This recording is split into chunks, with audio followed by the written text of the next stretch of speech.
بسم الله الرحمن الرحيم. الحمد لله رب العالمين، وصلى الله وسلم على رسول الأمين وعلى آله وصحبه ومن تبعه بإحسان إلى يوم الدين. مرحبا بكم جميعا إلى هذه المحاضرة في ليلة المباركة. الحمد لله،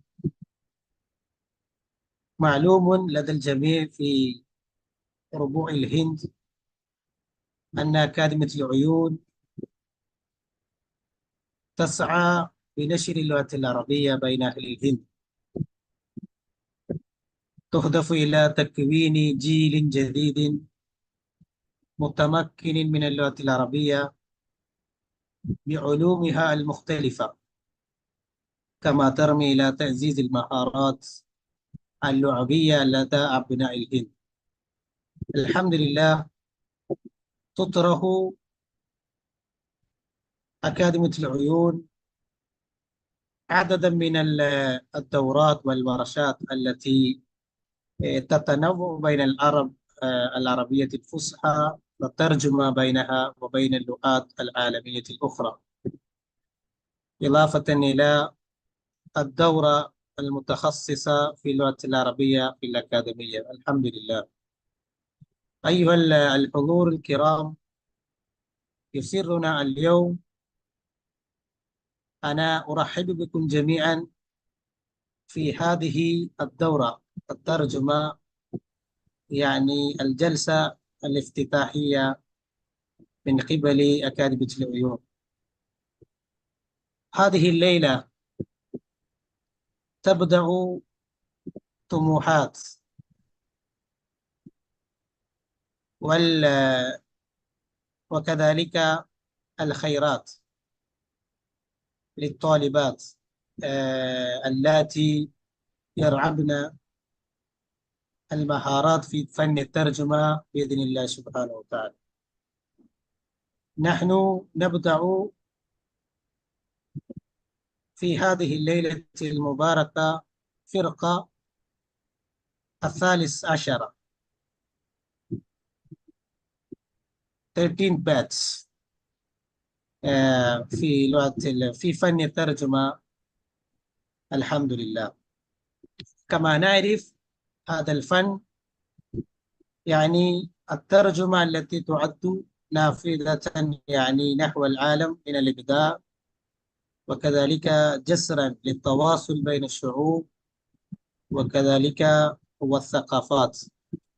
الترجمة ليست مجرد نقل الكلمات يعني من اللغة إلى اللغة الأخرى، ولكن التبادل الثقافات ونقل الثقافات، وكذلك الجمالية اللغوية من اللغة إلى لغة أخرى. الحمد لله. حينما نعمق في إلى هذا الفن، يعني عجبنا كثيرا من الأشياء.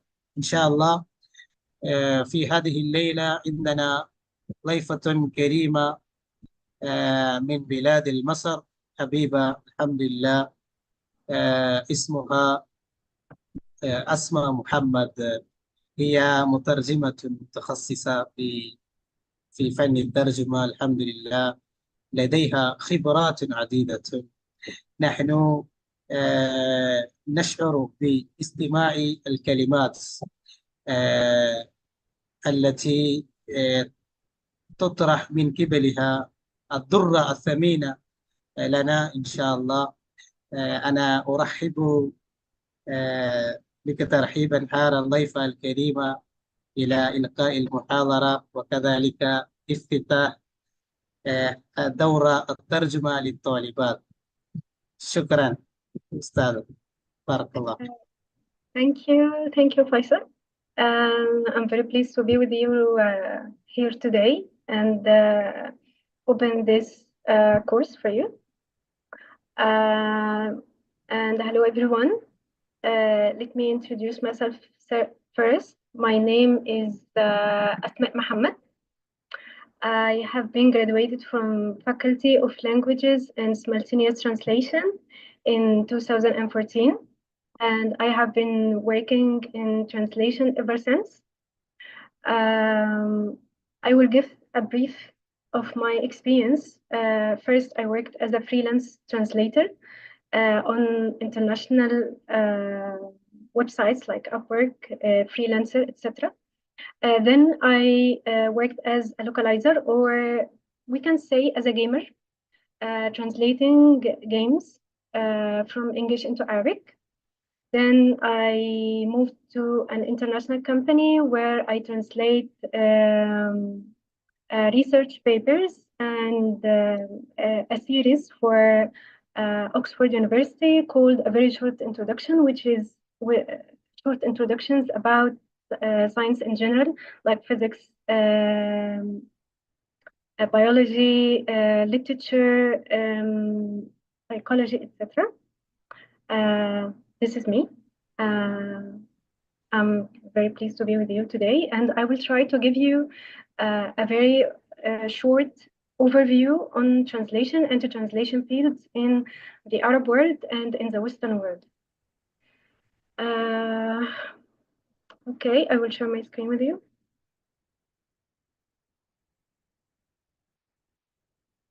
Okay. Faisal, please tell me if is the screen clear for you? Yeah, clear. Okay.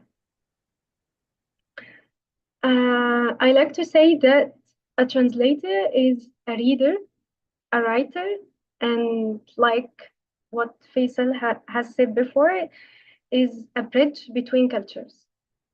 You cannot be a translator without being a reader. You cannot translate without being avid reader. Not a normal reader, but avid reader. And you cannot be a professional translator without being a writer. You know how to write well in both languages. Say, if you translate from French to Arabic, you have to be a good writer in French and Arabic. I have friends in my college who are very professional English speakers, but they cannot read or write in Arabic, so they cannot work as a translators. So the first step to be a translator is to be a good writer and an avid reader. Okay, and a translator is a bridge between cultures because you don't know about Hispan world without knowing Espanol, or without having a translator who translates from Espanol to Arabic for you. So translation is a bridge between cultures.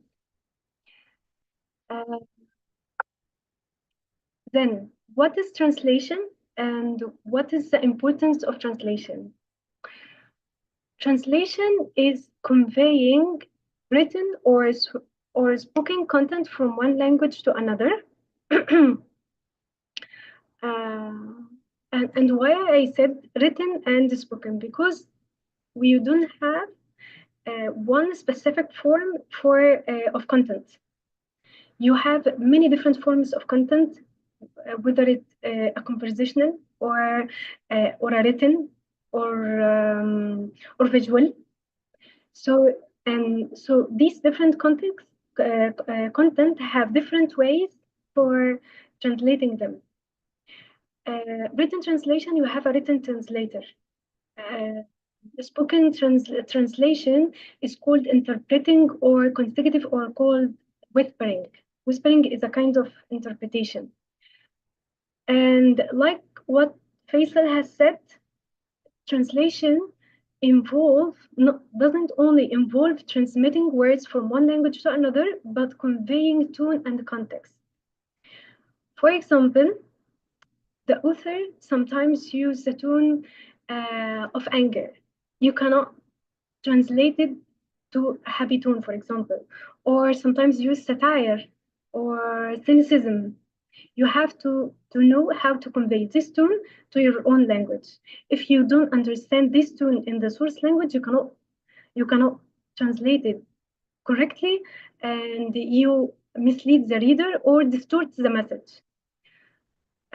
So you have to convey the words and the tone and the context. Why I say context here? Because we have sometimes we have one word and it have many different meanings. If we say, for example, the word charge, charge has it means in economics the price you put for a certain product or a service. If we move to the sector of politics, for example, or legal, charge means accusation or allegations against someone. And in medicine, it means uploading the medical instrument with treatment. And in literature, it means intensity of emotion. So you have 4 different meanings and much more if you check the dictionary. And you cannot decide which is the specific meaning of this word without knowing the context. So the context is very important and what differentiates between one translator from another. All in all, translation facilitates communication and therefore is indispensable in every sector. If you go to UK hospitals, for example, or US, you will see the rely on translators for translating prescriptions of doctors or for filing legal allegations on behalf of patients and etc. In Saudi Arabia, for example, they rely heavily on consecutive translation in trading and in exporting, importing, and much more. So translation bridges the gap between cultures, preserves knowledge, because you cannot preserve your own knowledge without transmitting it to different cultures, and fosters global understanding.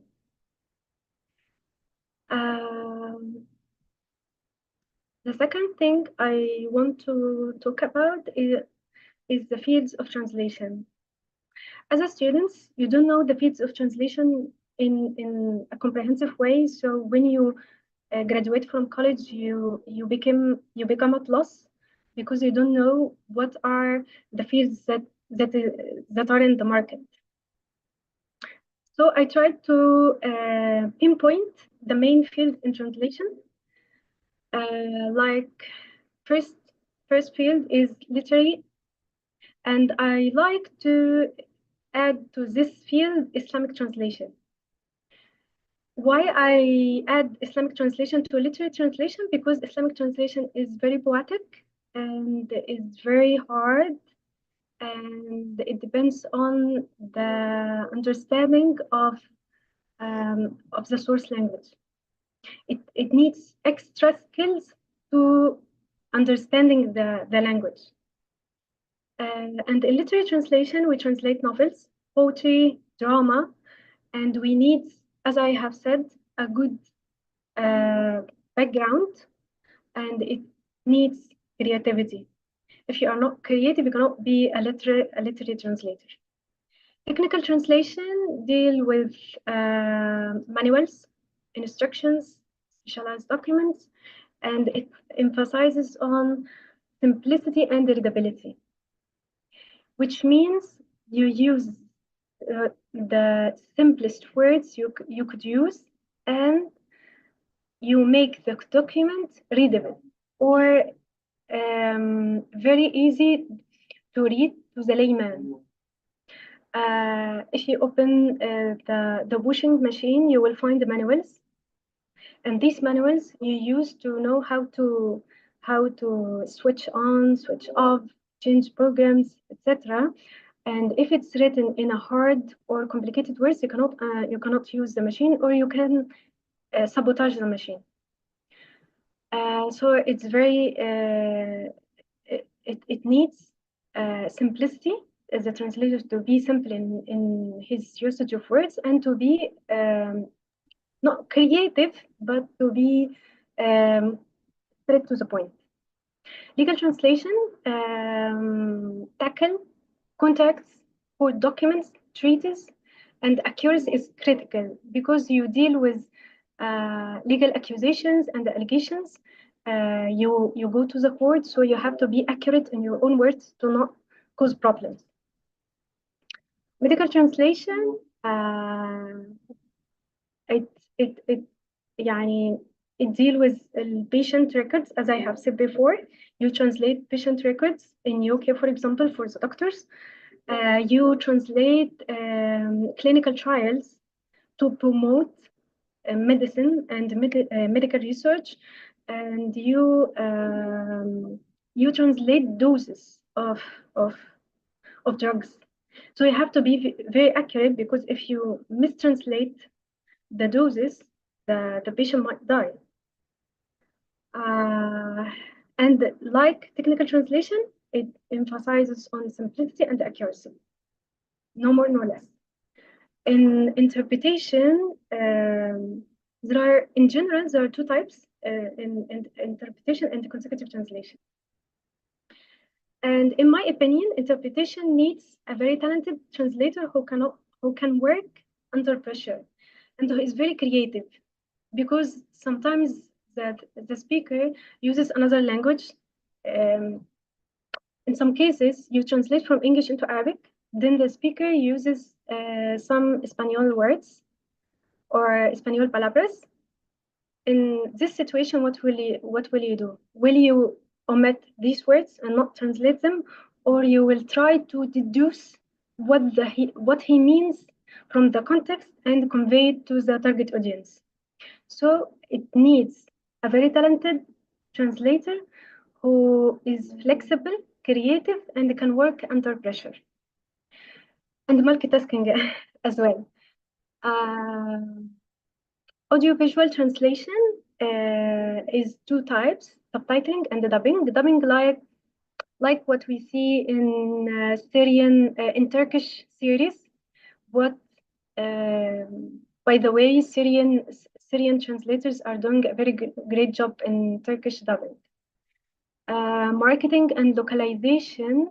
Localization mainly is a broad genre that includes many fields, but we associate between marketing and localization because we tailor the content for the target audience. For example, if we translate marketing material for Saudi Arabia, we localize the content, the images. We cannot insert pictures that has naked women, for example. We have to localize it and use women with veils. We cannot use profane words. We use very decent words, for example, because we have to respect cultures. This is localization, and it needs creativity, high level of creativity, because here the translator break from translation and is a marketeer and a writer. Okay, what are the translation tools in general? I will not elaborate on these tools, but I will give a broad overview. In the past, we were using paper dictionaries like المورد, Oxford Advanced Learner Dictionary, Cambridge Advanced Learner Dictionary, and Webster, and these dictionaries were on paper form, not on digital form like now. Surprisingly, translation in the past were more accurate than now. Although they don't have advanced technologies like now, but they were very accurate and very accurate translation and a good translation, good quality translation. So they were relying on paper dictionaries, but it was a very consuming task and very hard, very tiring, time consuming and very tiring. Next step, in around 2010 or maybe before,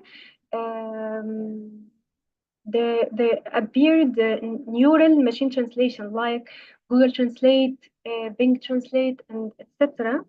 And these these tools were very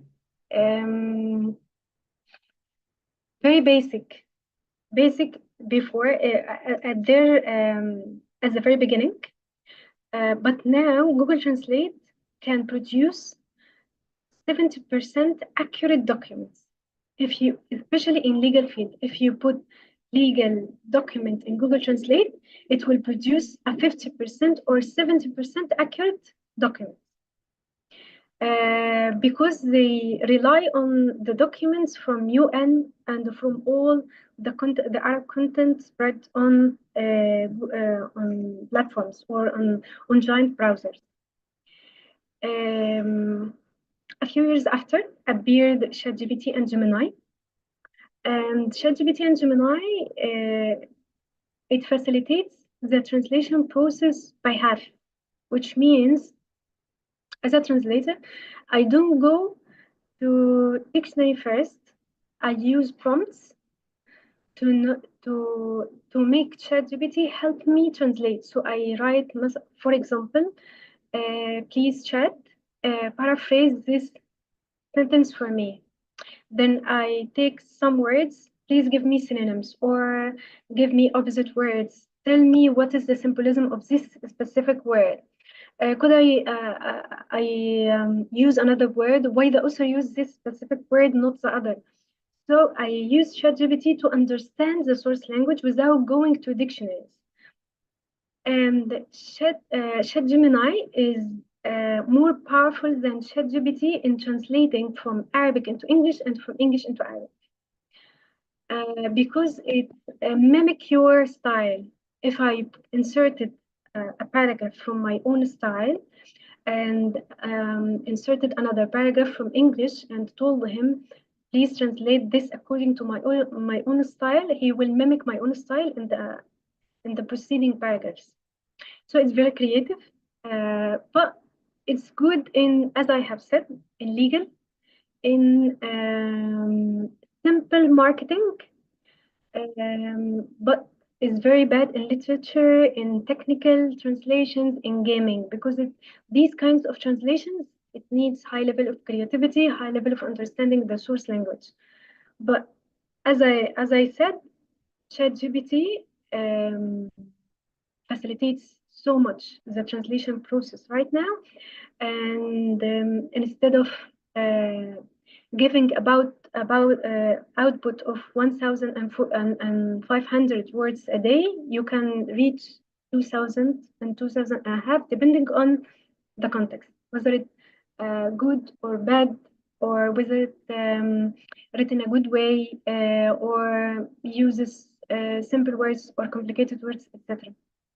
So ChatGPT and Gemini is made a huge progress in translation in a matter of a very few years, and we can say it will not substitute the translators, but it will minimize the number of translators in the upcoming years. Okay, what are the tools that are used now in translation, regardless of internet, ChatGPT, Gemini? We have many platforms and many applications in localization that are used to unify the terminology and facilitates the process of translating and reviewing between the translator or the company and the client. The most famous tools in translations are Trados, Mimikyu, SmartCat, Mimisource, Linguistic Toolbox, and Xbench. Trados and Mimikyu are indispensable in translation because they have a memory, and you can record all the words you use in this memory and send it back to the client to correct them or to give his notes or comments. So this memory is your own way of communicating with clients. Sometimes Renault, for example, is a very big company for cars. This company uses many localization companies over years for translating its documents. So it deals with so and so, and then moves to another company. So how it will unify the terminology used in translation if she depends on many companies by using the memory. Memory in Trados or in MimQ.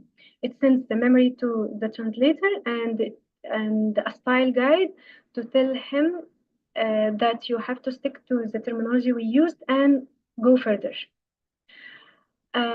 So in localization, you cannot work in localization without mastering Trados, MimQ, SmartCat, MimiSource. SmartCat and MimiSource are very easy to use. Linguistic toolbox and Xbench, you use them in the final stage of translation, which is quality assurance, to make sure that you have translated all cells, that you have followed the terminology of the client, that you have resolved all issues. So these a summary of tools used in localizations right now. There are many tools, but these are the most common or the most used in localization or translation fields over the world. Okay. Translation in Gulf area and Europe. As I have said, there are many fields of translation in across the world. But what are the translations that are needed in Gulf area?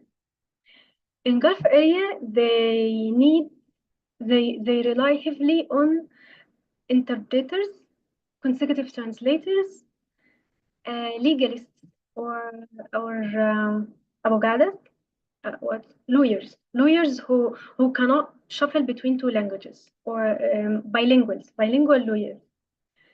And very recently, we can say after coronavirus, they began to enter the world of gaming and to buy games from Western world and try to translate them.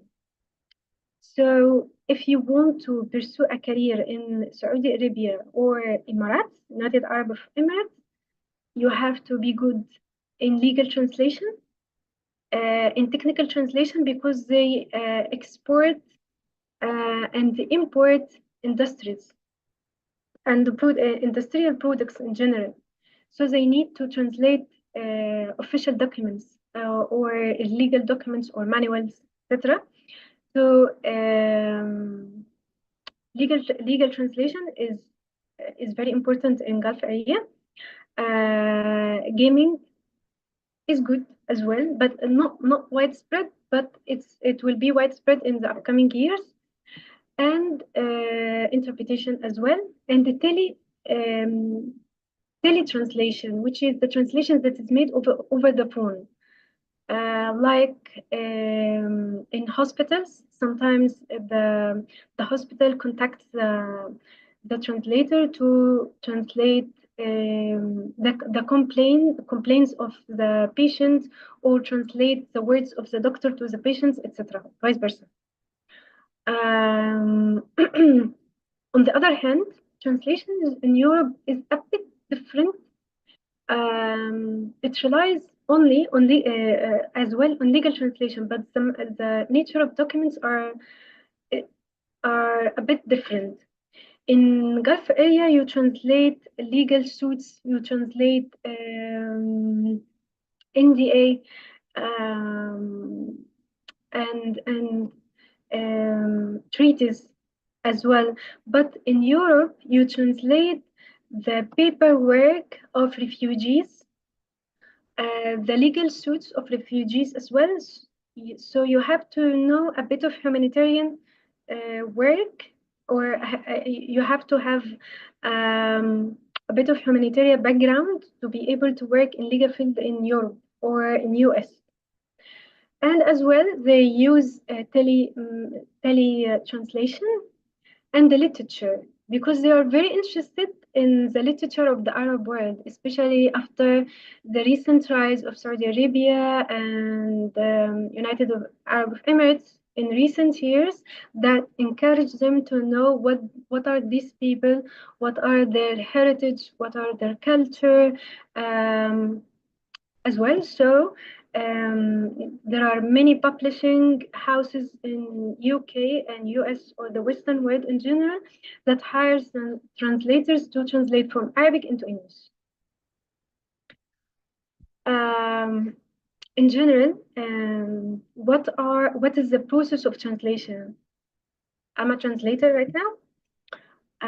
What I do when I begin to translate a book, for example. First of all, I read the source paragraph or the source document that is in front of me. I read it once or twice to understand fully what the author wants to say. What is his tone? What is the context? What is the underlying message behind this document? We can say the translator is a co-author. No one will understand the author intent like the translator, as if the translator cooperates with the author to invent a book for the reader.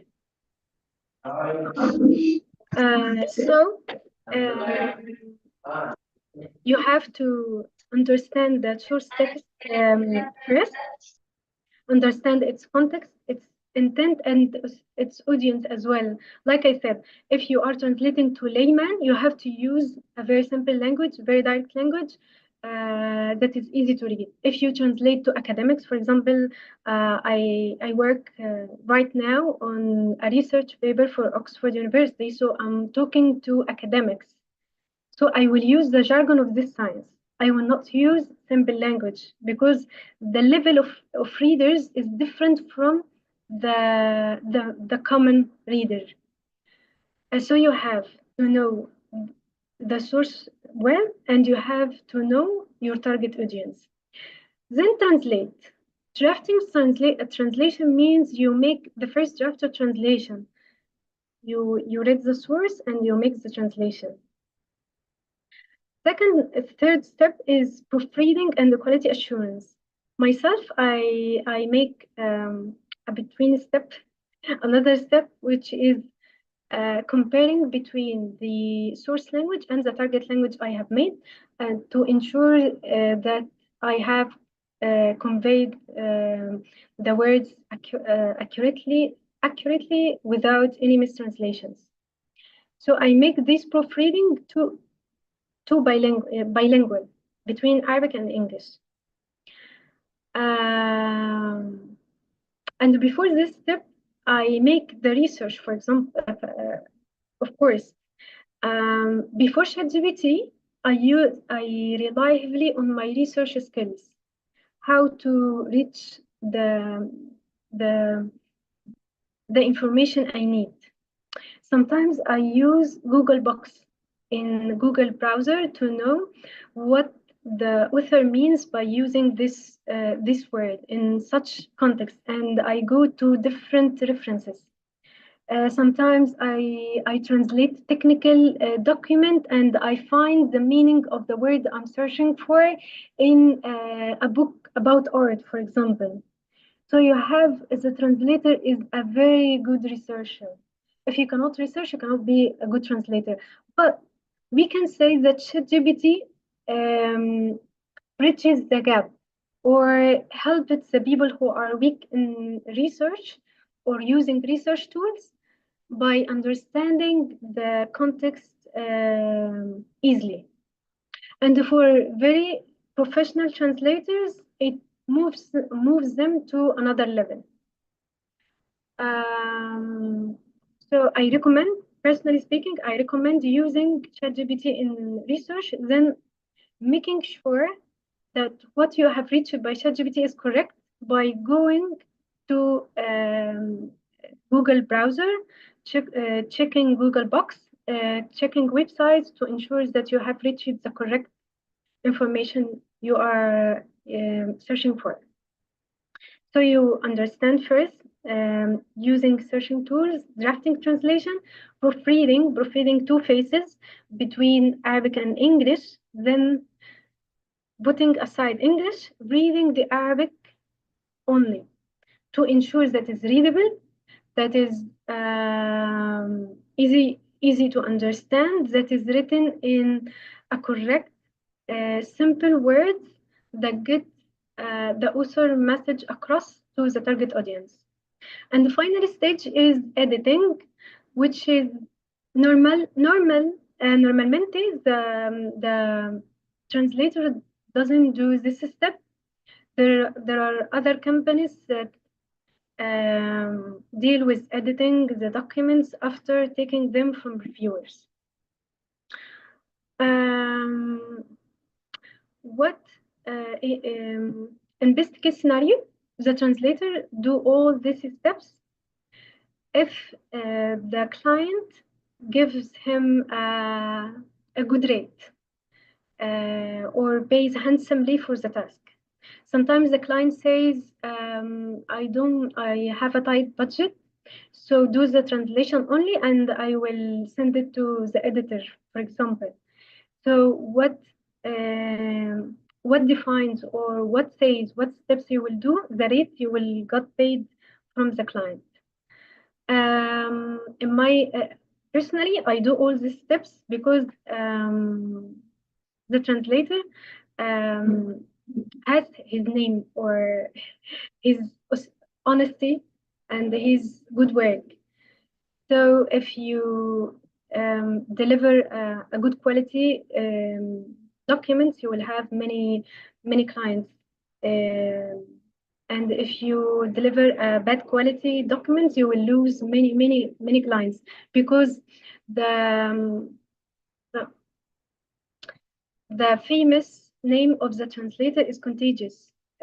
Sometimes the client says, I dealt with the translator whose name is such and such, and he is very good. So another client hired him, and etc. So in the very beginning, as Faisal said, you are beginner translators. You have to do all these steps, even if you don't have a very good rate, until you learn. You learn to deliver a good quality.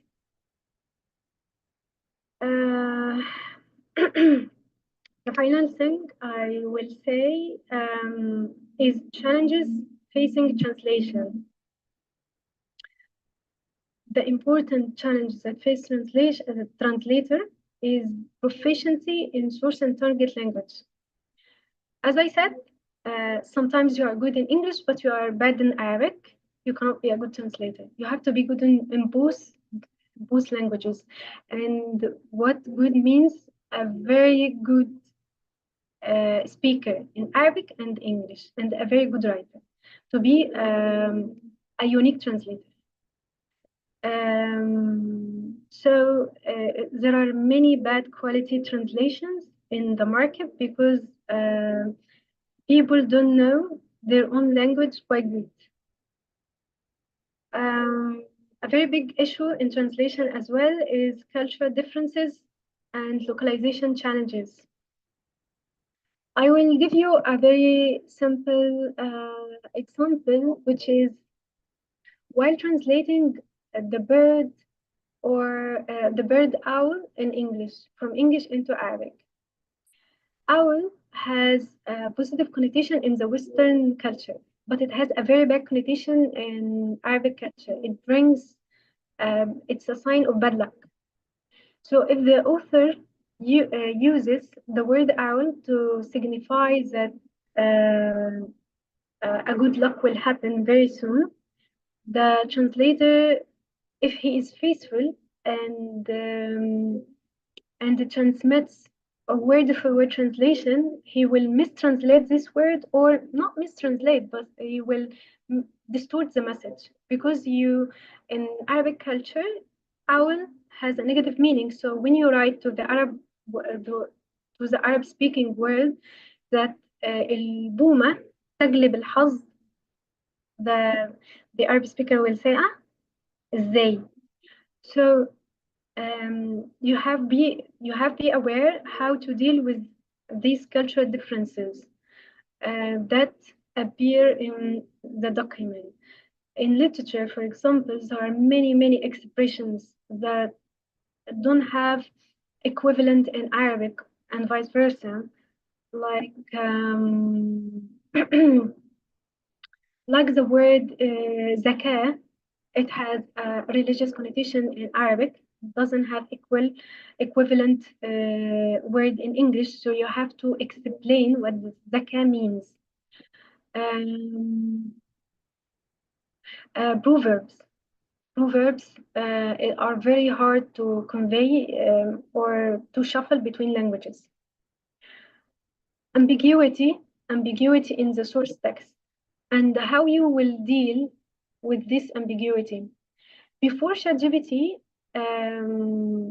sometimes the translator encounter ambiguous sentence and doesn't know what the author means by this ambiguity. So he consults dictionaries. Sometimes we go to the author and contact him and tell him, what do you mean by this phrase? What's your intent? What's your tone? To understand or clarify this ambiguity. Sometimes the author uses a complex structure. If you convey it in the same way, the layman or the reader will not understand. So you have to simplify the structure. So ambiguity is a very big issue in translation. Maintaining consistency in terminology, which is very important in technical and the legal translation.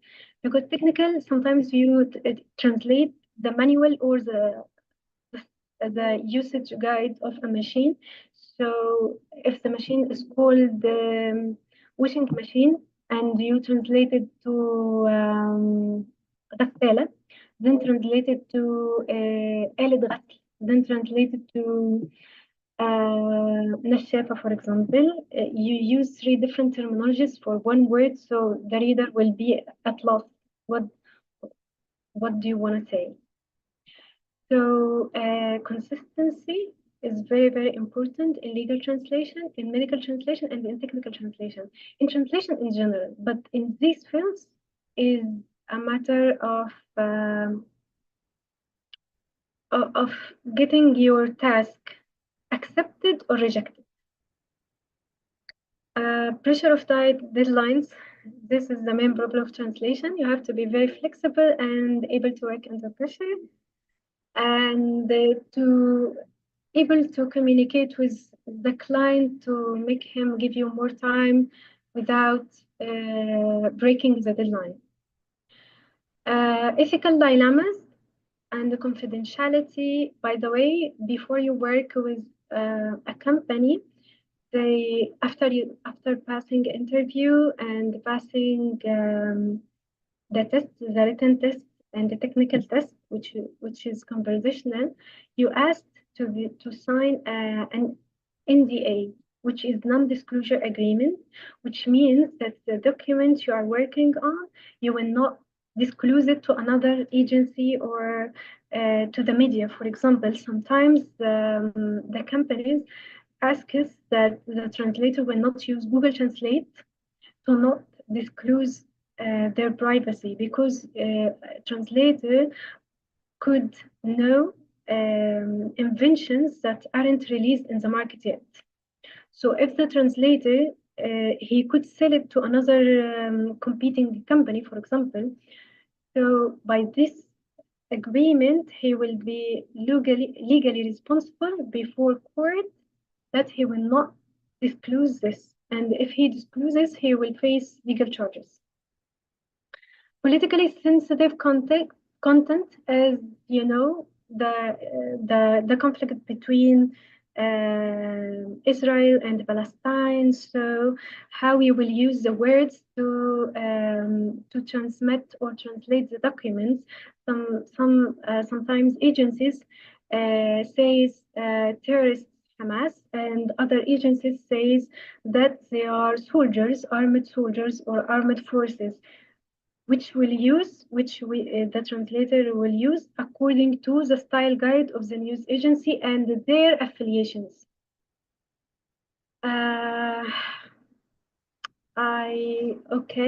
I have finished my presentation.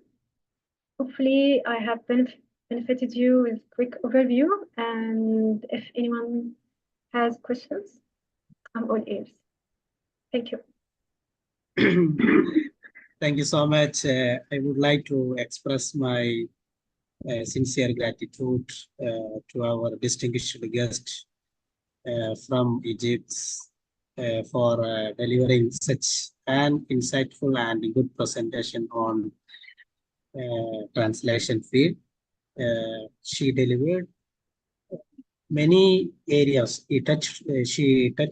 She has touched more areas on the translation, general overview on translation and its importance, field of translation, translation tools, process of translation, and translation in Gulf areas and Europe, challenges facing translation. Alhamdulillah, your expertise and useful insights you shared were immensely valuable to our new students. Those are joined in 3 months advanced translation. The depth of your knowledge and the examples you provided here undoubtedly enriched our understanding of the translation field, alhamdulillah, and involving trends. We truly appreciate the time and effort you dedicated to preparing within short time and delivering this session. It was an honor to have you with us, and we look forward to future opportunities to collaborate or learning from you, inshallah, in Thank future. you. Thank you. Once again, thank you for your valuable contribution, and we wish you continued success in your endeavors and your life and translation field, in your job, in your family. بارك الله فيكم. أشكرك شكرا جزيلا من أعماق قلوبي لهذه المحاضرة القيمة. هذه المحاضرة مليئة بالفوائد والفرائد بإذن الله سبحانه وتعالى، عميقة المعلومات عن الفن الترجمة، وكذلك هذه المحاضرة مفيدة جدا للطالبات والطلاب من ربوع الهند. نحن مسرورون لإلقاء هذه الكلمات النيرة القيمة في هذه الليلة المباركة. بارك الله فيك سيدة. إن شاء الله في المستقبل نحن نريد يعني المحاضرات ديسلايك بإذن الله سبحانه وتعالى. إن شاء الله. إن شاء الله. We move to felicitation from the Hiba. She completed our translation course. Then she got the job from Sharjah. She has the brilliant girl, her capacity and capabilities in translation field, inshallah.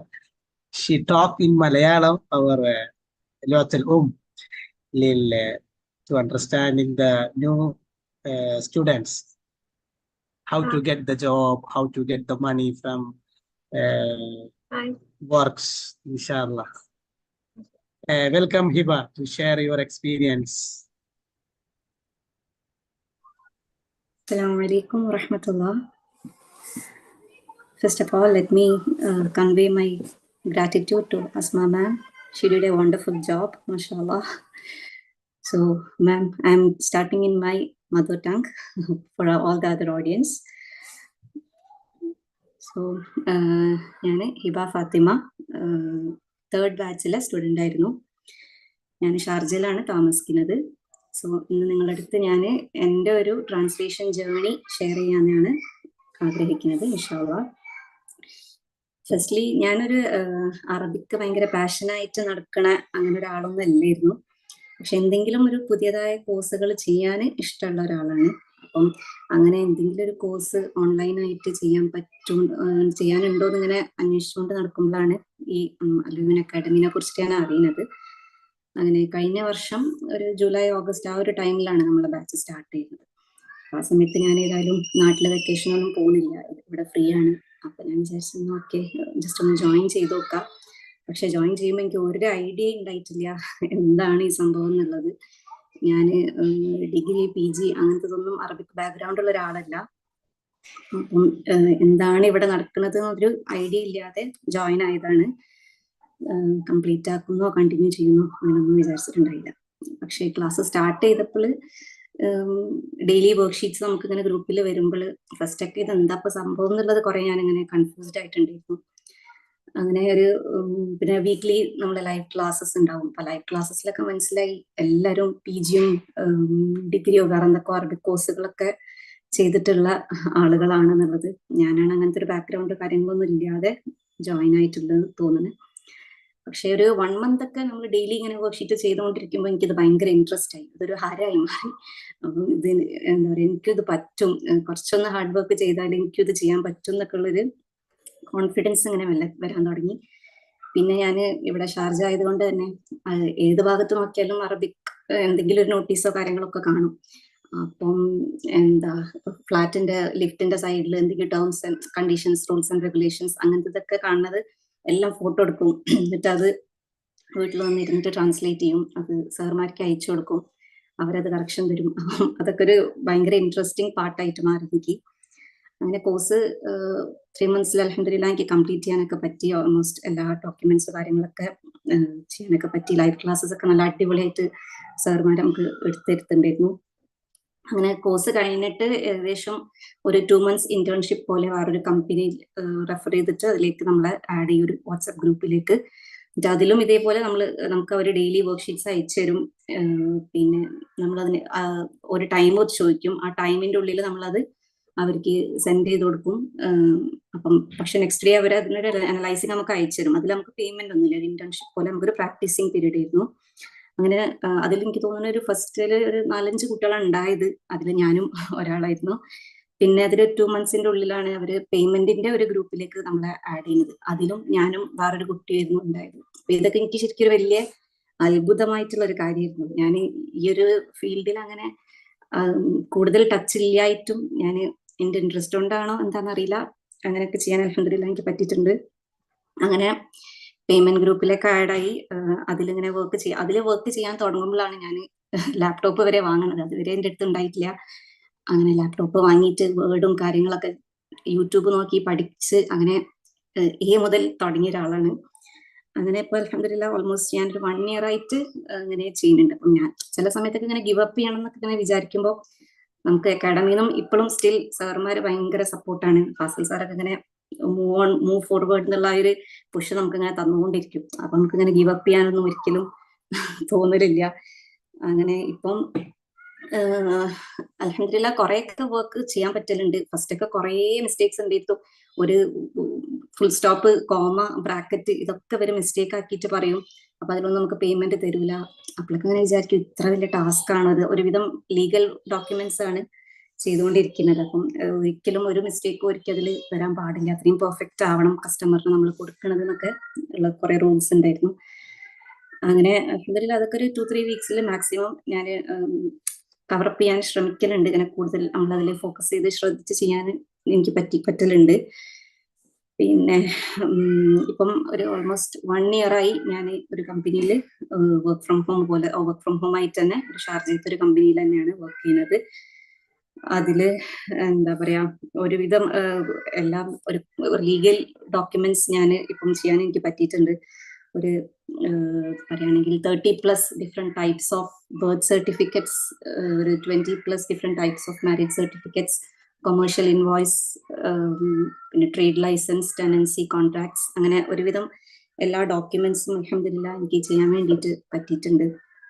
So ഞാൻ ഇതൊക്കെ പറയാൻ കാരണം ഇത് Arabic background ഒന്നും ഇല്ലാത്ത ഒരു ആൾക്ക് ഇങ്ങനെയൊക്കെ കുറച്ചൊരു ഹാർഡ് വർക്ക് ഇട്ടിട്ടാണെങ്കിലും ചെയ്യാൻ പറ്റുന്നുണ്ടെങ്കിൽ ഇൻഷാ അല്ലാഹ് എല്ലാവർക്കും അത് ചെയ്യാൻ പറ്റുമെന്നാണ് ഞാൻ വിശ്വസിക്കുന്നത്. ഞാൻ എപ്പോഴും പറയും നിന്റെ ഒരു ബെസ്റ്റ് എന്താ പറയുക ആയിരുന്നു എൻ്റെ ആ ഒരു 3 month ഇൻവെസ്റ്റ്മെന്റ്. എനിക്ക് വേണ്ടിയിട്ട് ഞാൻ മാറ്റിവെച്ച ആ ഒരു 3 months എനിക്ക് എടുത്തു പറയണം എന്നതിന് എൻ്റെ ഒരു ഇൻവെസ്റ്റ്മെന്റ് ബെസ്റ്റ് ഡിസിഷൻ ആയിരുന്നു എന്നുള്ളത്.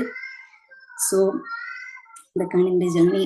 അപ്പം ഇൻഷാ അല്ലാഹ് നിങ്ങൾ എല്ലാവരും ഈ ഒരു ഓപ്പർച്യൂണിറ്റി മാക്സിമം യൂട്ടിലൈസ് ചെയ്യുക. നിങ്ങളെ ടീച്ചേഴ്സ്, സാറുമാര് ഭയങ്കര സപ്പോർട്ടീവായിട്ട് എപ്പോഴും ഇത് കൂടെ ഉണ്ടാവും. ഞാനിപ്പം ഒരു 1.5 years കഴിഞ്ഞ്, but still they are with me. So അതൊക്കെ തന്നെയാണ് നമുക്ക് മൂവ് ഫോർവേഡ് ചെയ്യാനുള്ള ഒരു ഭയങ്കര എനർജിയാണ്. അപ്പം നിങ്ങളെല്ലാവരും ഗോ ഫോർവേഡ്. ഇത് ആരും എടുത്ത് മടി പിടിച്ച് അങ്ങനെ ഒന്നും ചെയ്യാൻ നിൽക്കണ്ട. എല്ലാവർക്കും എന്താ പറയുക, ഒരു നല്ല അടിപൊളി എക്സ്പീരിയൻസ് ആയിരിക്കും ഇത്.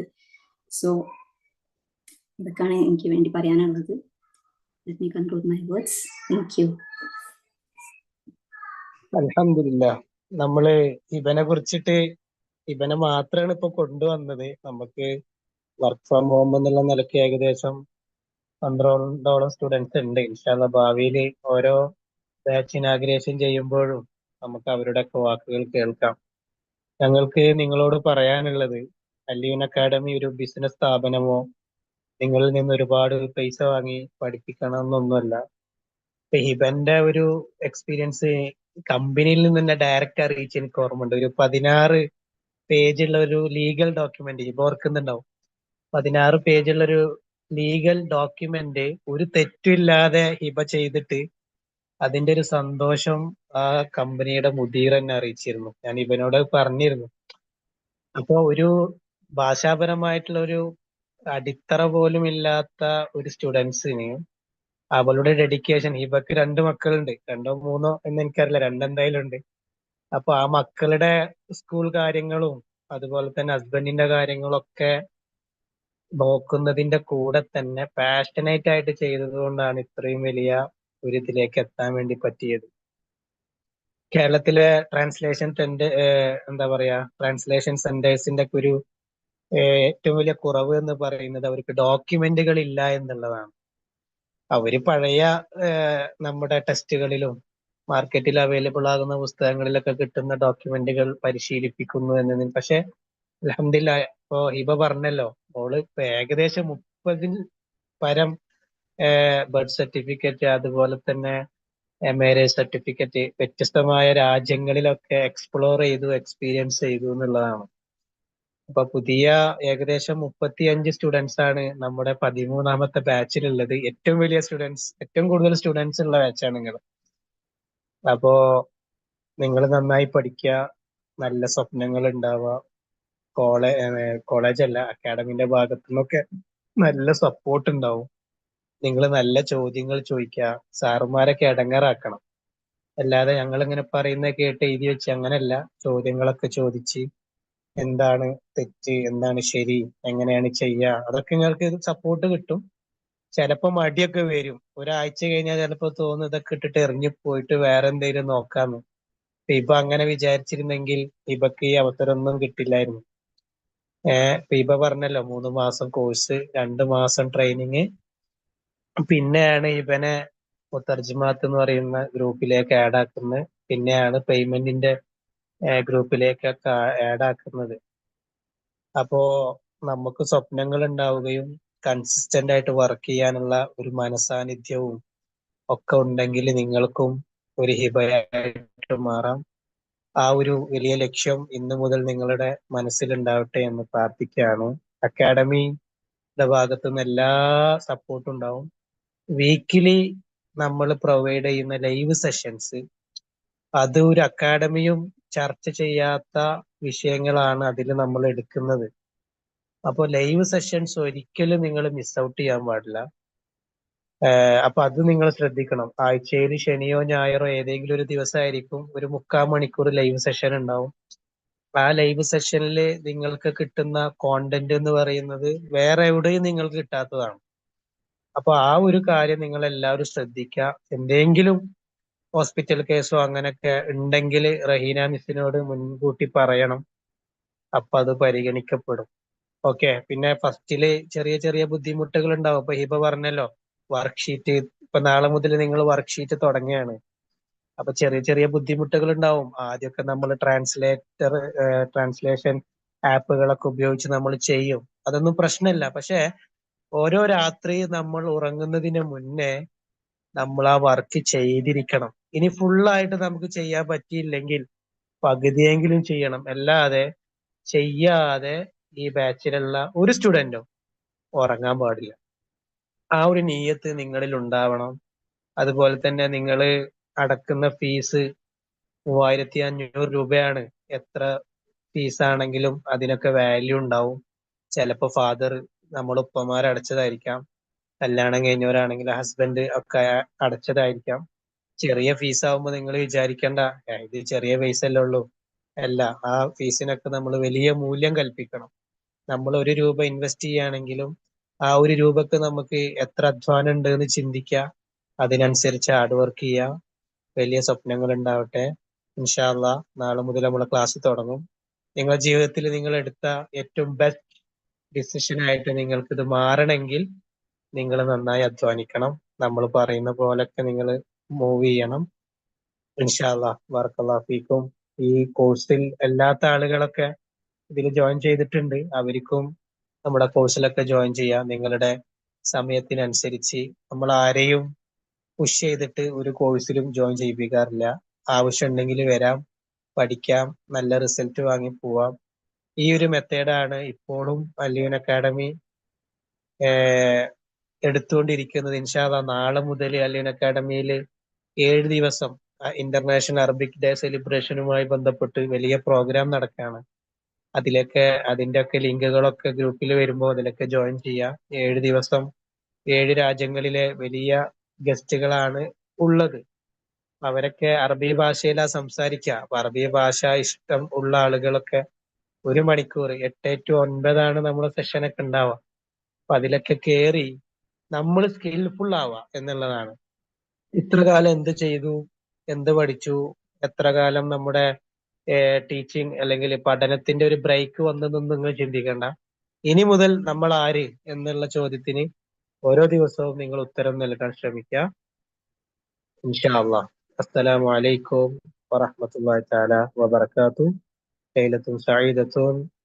അസ്സദല്ലാഹു ഖാത്തക്കും ബികുല്ലി ഖൈർ. മഅസ്സലാമ. അസ്സലാമു അലൈക്കും വറഹ്മത്തുള്ളാഹി.